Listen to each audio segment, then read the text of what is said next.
시편 18편 37절에서 42절입니다.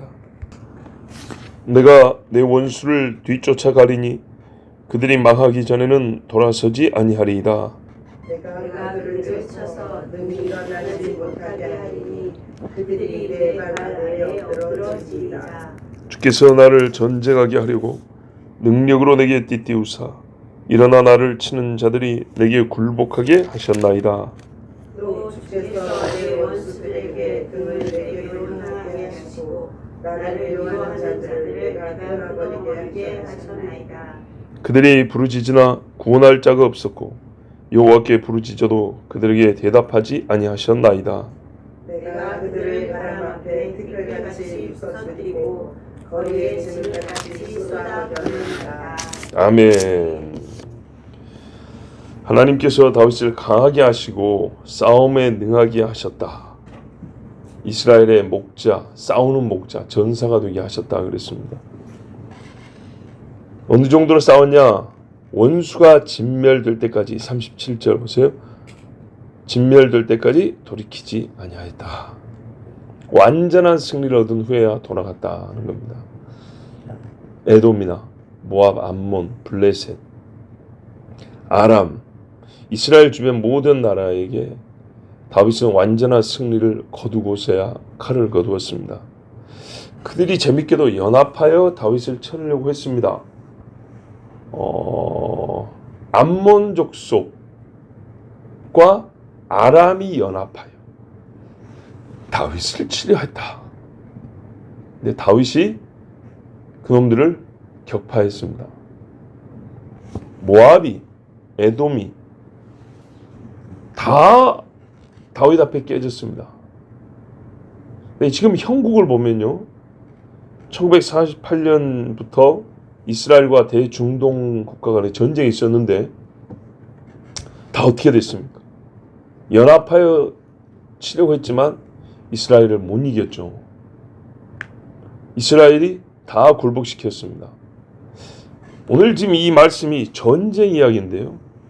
전쟁은 주님 오실 때까지 끊어지지 아니하는 거지만 이 말씀을 보면 오늘날의 이스라엘 그리고 주님이 다시 오실 때 이스라엘 모습을 또 볼 수 있습니다. 능히 일어나지 못하겠다. 38절 보세요. 내 발 아래 엎드러지리이다. 다윗이 치니까 서로 연합할 생각도 버리고 오직 다윗의 칼을 피할 방법만 찾는 그런 모습들, 제 시간 관계상 안 찾아보지만 이 다윗 이야기의 사무엘하라든지 또 역대상이라든지 보면 싸움 이야기가 굉장히 많이 나와 있습니다. 그리고 나중에 어떻게 했냐, 전부 다 조공을 바친 자가 됐는데 여기 발 아래 엎드러지리이다. 나중에 어떻게 됩니까? 예수님이 오실 때도 원수를 발 아래 발등상 되게 하기까지 그랬죠. 자, 어제부터 해석한 다윗을 이스라엘의 싸우는 목자로 세우셨다라는 그 해석의 정답이 39절에 있습니다. 주께서 나를 전쟁하게 하려고 있습니다. 능력으로 띠를 띄우셨다. 32절에 이미 힘으로 내게 띠 띄우시며 나와 있죠.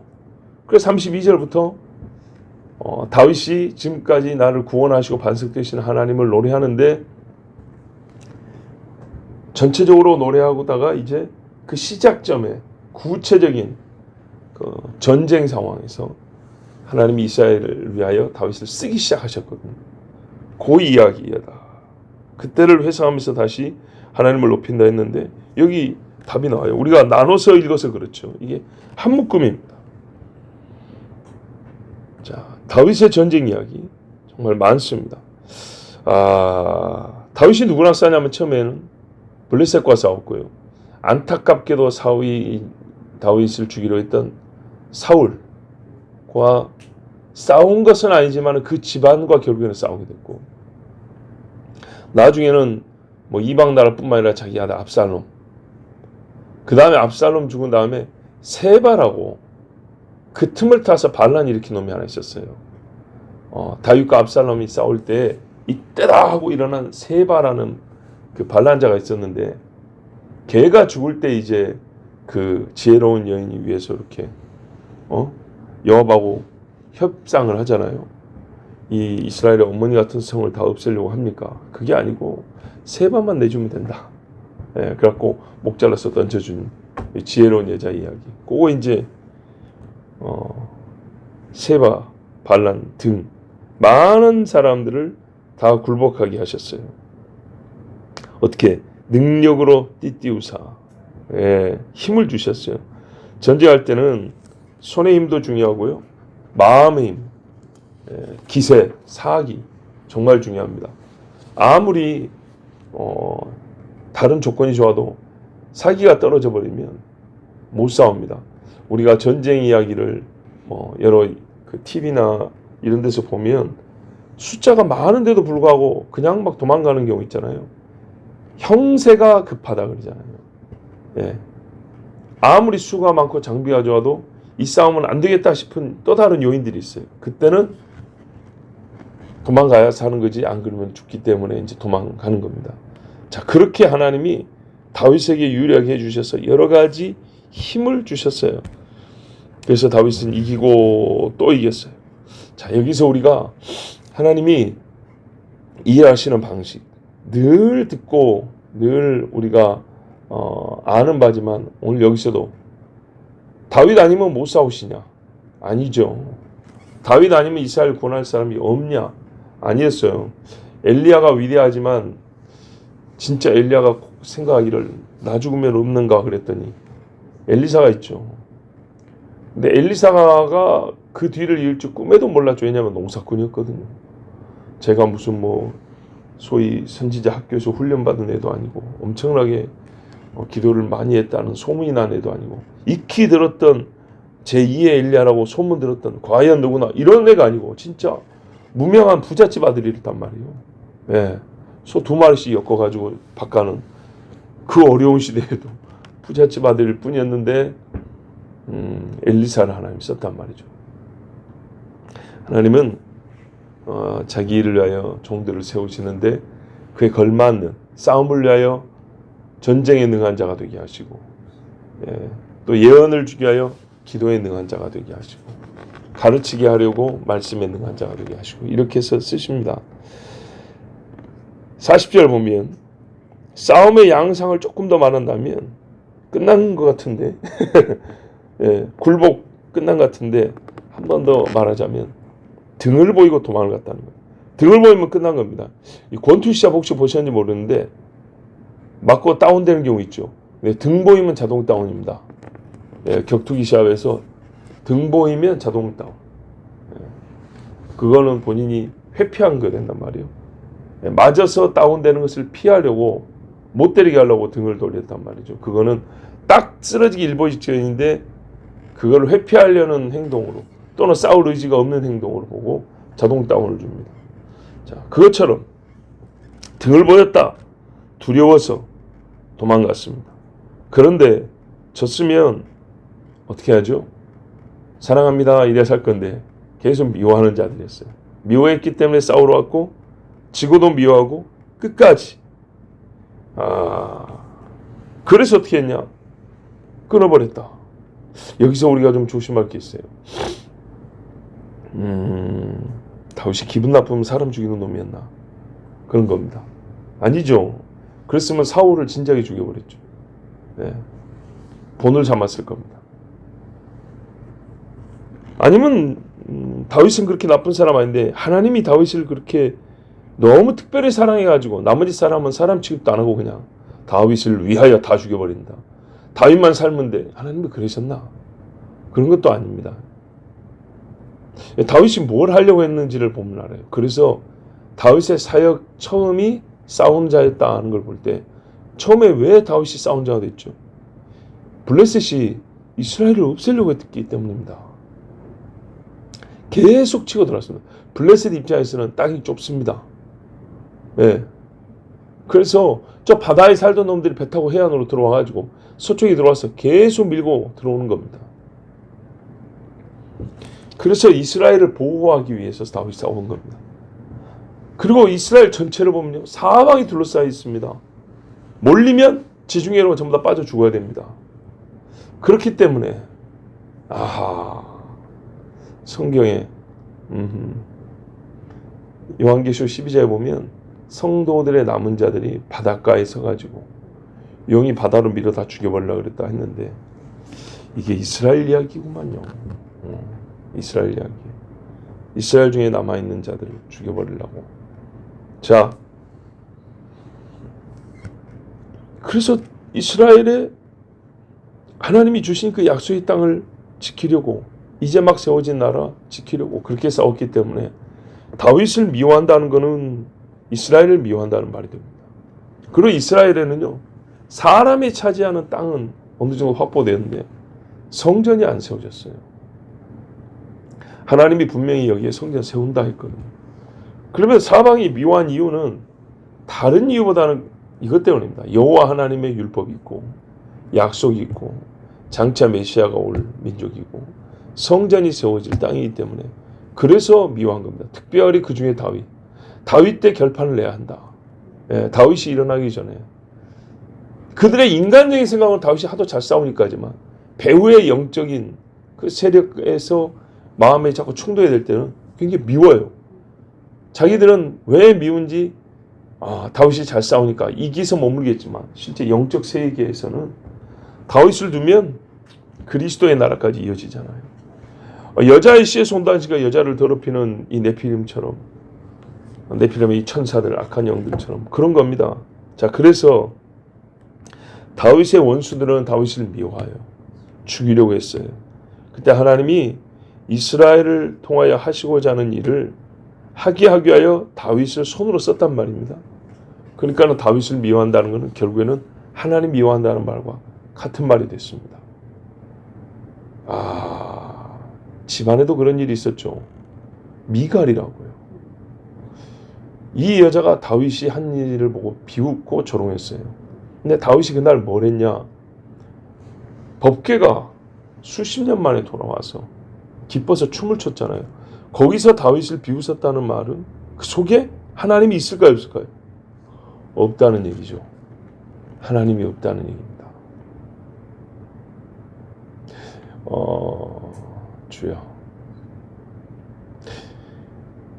이 사람들이 살고 싶어서 부르짖었어요. 참 희한한 광경인데요.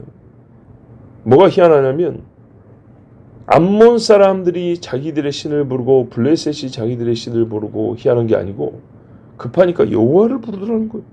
41절 보세요. 그죠? 여호와께까지 부르셨다. 다윗이 전쟁하면서 그 소리까지 들었대요. 여호와야 살려주소서 하고 도망가는 놈들까지 들었다는 거예요. 왜 하나님이 저놈들은 살려줘라 나를 불렀으니 그랬습니까? 아니죠. 여러분 여기서 뭔가 보이지 않으세요? 나더러 주여 주여 하는 자마다 다 구원받을 것이 아니에요. 딱 그 말씀이에요. 여호와를 불렀는데 여호와의 종 다윗이 다 죽여버렸어요. 주여 주여 불렀는데 주님이 저 불못으로 들어가라 그랬어요. 왜요? 불법을 행하는 자여 나는 너희를 모른다 그랬어요. 맨날 우상 숭배하고 성전을 허물어버리고 불태워버리겠다고 그러고 작심하고 칼 들고 와놓고 죽게 생겼으니까 주야 불렀단 말이죠. 우리가 주의 이름을 부르는 자는 구원을 얻으리라는 말이 사실인데 그 말이 거짓말이라서 아니고 그 이름을 부르는 자가 거짓되면 안 구해줍니다. 하나님이. 그래서 다윗은 오히려 그들의 소리를 듣고 이 종류 자식들이 여호와 이름을 망령되이 부르지 말라. 그 계명을 어긴 것이 되는 겁니다. 다윗 앞에서 그 소리는 그러다 다 쳐 죽여버렸어요. 주여 주여 정말로 회개하고 진실하게 부른다면 하나님이 오냐 해줍니다. 그래서 대표적인 게 뭐예요? 십자가 한 편의 강도. 진실하잖아요. 짧지만 확실하게 말이죠. 그런데 주여 제가 주여 뭐 할 때 긴 시간이었어요. 많은 사건이었어요. 그런데 주님이 진실하지 않다는 말은 거꾸로 그 많은 시간 동안 주님을 속였다는 얘기고, 그 많은 사건들 중에 주님을 진실로 따른 적이 없다는 말이 되는 거잖아요. 그러니까 주여를 많이 부를수록 오히려 자기 죄만 쌓는 꼴이 되어버렸습니다. 내가 그대로 어떻게 했냐? 바람 앞에 티끌같이 없애버렸다. 거리에 진흙같이 쏟아버렸다. 이게 다 비유적 표현입니다. 다 칼로 쳐 죽이고 창으로 찔러 죽였다 이런 말인데, 또 주먹으로 막 쳐 죽였다 이 말인데, 어떤 마음으로 어느 정도까지 그 사람들을 이렇게 쳐 죽였냐 했을 때, 바람 앞에 티끌이라는 말은 여러분 엄청 쉽다는 얘기죠. 쉽다는 겁니다. 바람 앞에 큰 나무는 쓰러지기가 어렵습니다. 매우 큰 바람이 많이 불어야죠. 그런데요, 조금 바람이 불어도 티끌은 날아가 버립니다. 여러분, 이번에 네팔에서 큰 이 산사태하고 계곡에서 일어난 대홍수죠. 계곡이니까. 그게 평지 같으면 그렇게 큰 물이 아닌데 계곡이니까. 제가 저번 주인가 계곡에 물 불어날 때 조심하라고 한번 말씀드렸죠. 작은 계곡에도 요만큼 찰 때까지 기다려버리면, 무릎까지 찰 때까지 기다리면 어여와 이러는 동안에 떠밀려 간다고요. 나와 하는 순간 뛰어야 살지. 어여와! 아니 왜? 아니 저기 물이 온다니까. 아이 뭐 소리 안 나니. 이런 어영부영 몇 마디 주고받는 동안에 끝납니다. 못 나옵니다 이제.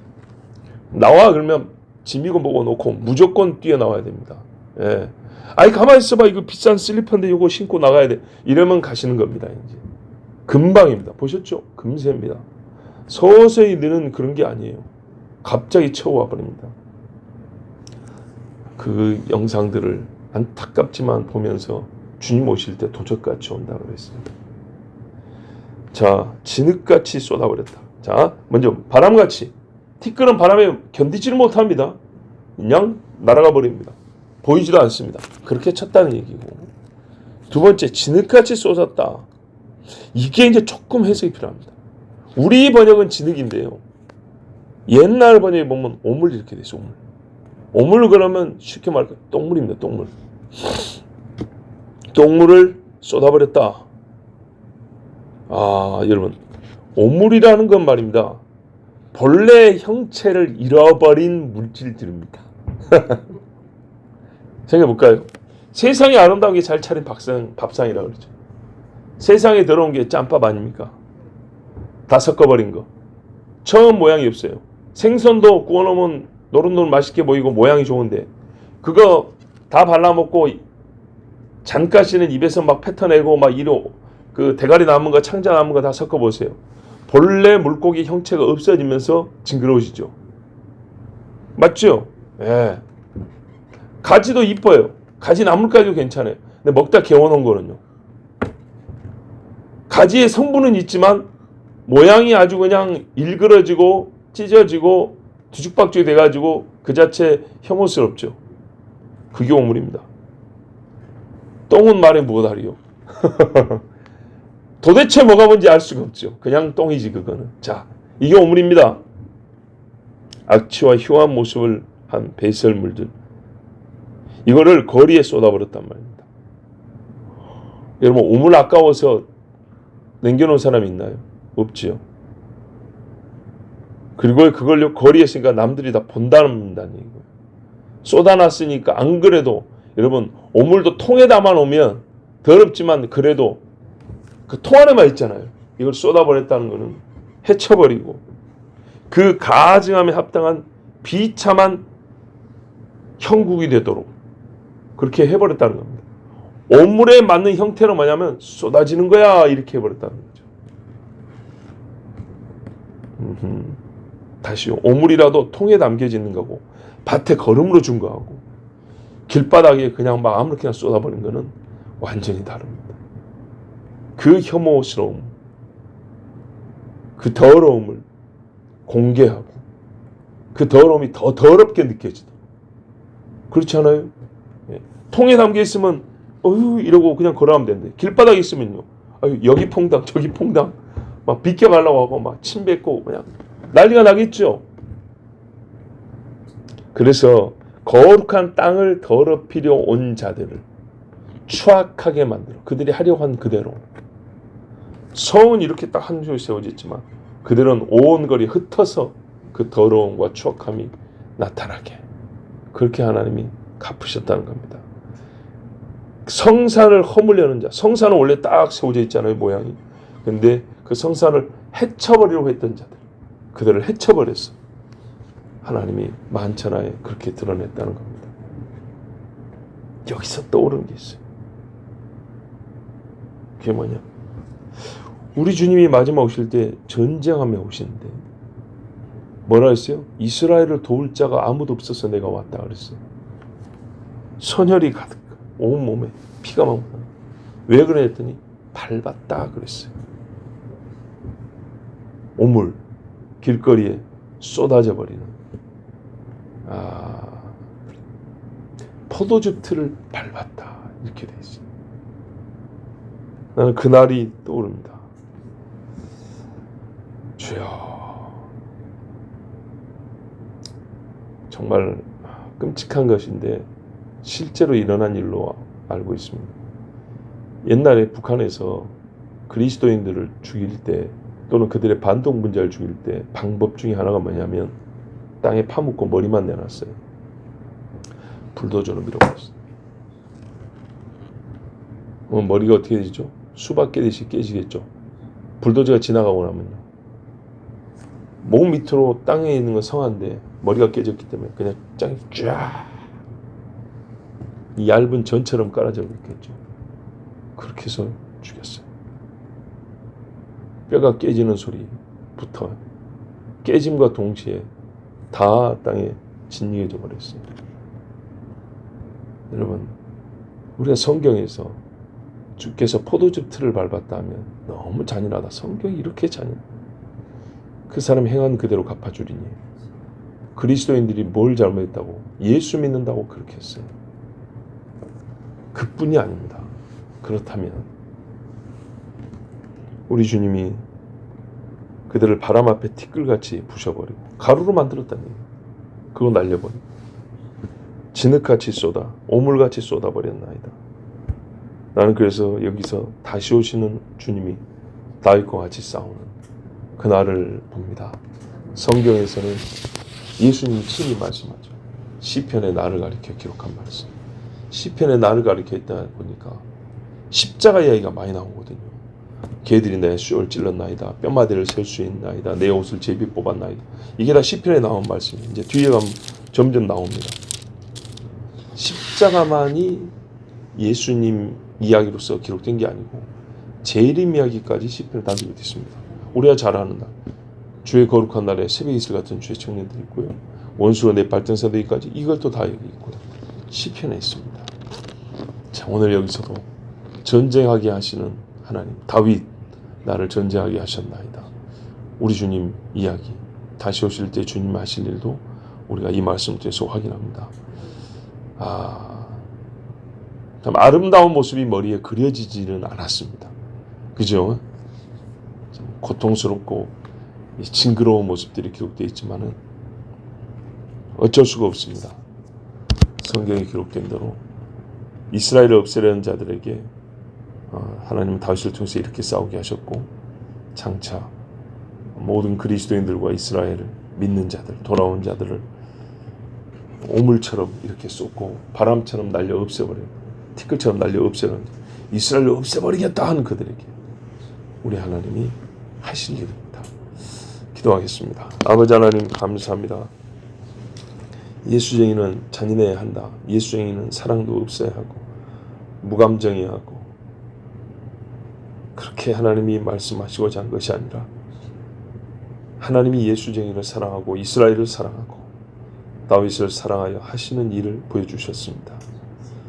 장차 예수 그리스도께서 다시 오사 이전에 다윗이 하였던 이스라엘을 지키고 성산을 보호하고 예루살렘을 다시 빛나게 하실 일, 오늘 우리가 성경을 통하여 보았습니다. 그날이 이르기 전에 수많은 자들의 대적과 미워하는 자들과의 싸움이 있을 것이나 주께서 살아난 자들 지키시고 주의 거룩한 이름을 위하여 성전을 성산을 지킬 줄 믿습니다. 아버지 하나님, 끝까지 사랑하며 기도하는 종들이 되게 하시며 또한 견디게 하시고 주 예수의 다시 오심을 소망하는 하나님의 자녀들이 되게 해주시옵소서. 예수님의 이름으로 기도하옵나이다. 아멘.